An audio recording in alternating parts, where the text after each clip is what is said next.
So, today we're going to talk about mentorship for women in the 1700s to the 1800s. And the reason why I want to bring this up is because although jealousy has divided the whole world as a collective, back then in the 1700s throughout the 1800s, mentorship for women was not a gentle, but it was a optional add-on to life. So, women lacking emotional intelligence, lacking moral grounding, lacking respect of other women was not okay back then in that time period, because if a woman wasn't living up to the high moral framework, which is in connection to the Bible, they were excluded in a very harsh way. So, mentorship for women in the 1700s was not a gentle but optional add on to life.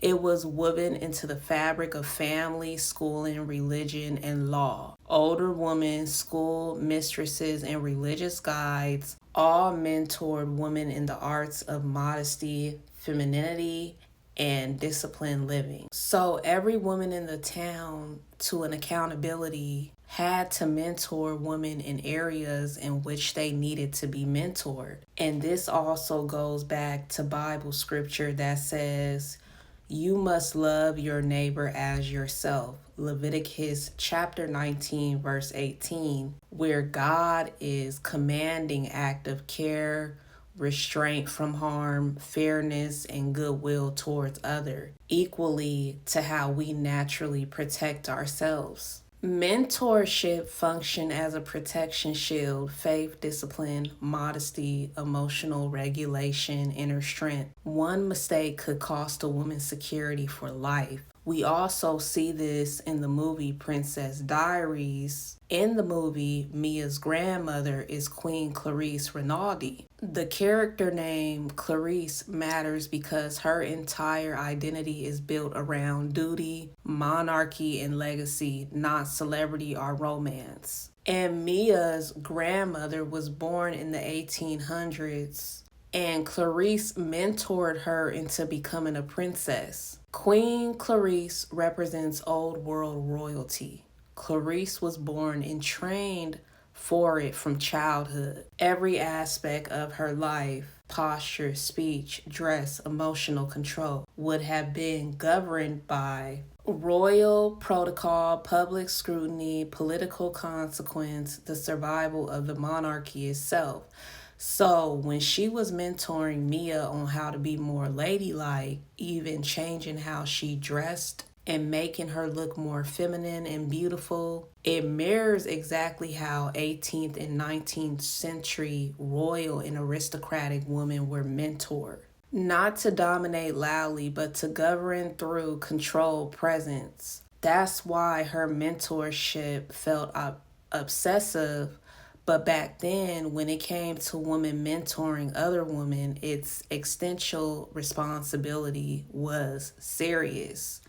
So, a woman mentoring a woman on her femininity and discipline was something that had to be done. A woman did not see another woman at her lowest point and made fun of her or even hoped for her to fail in everything she does in life. She stepped in, washed her hair, got her clothes, and told her how she should act in front of others. So in that time of day, mentorship equaled protection. And as we see in Princess Diaries, Clarissa's world view is rooted in one belief. A woman who is not trained will be destroyed by the world. To her, etiquette isn't vanity, poise isn't fake, discipline isn't cruelty, they are armor. And it's true.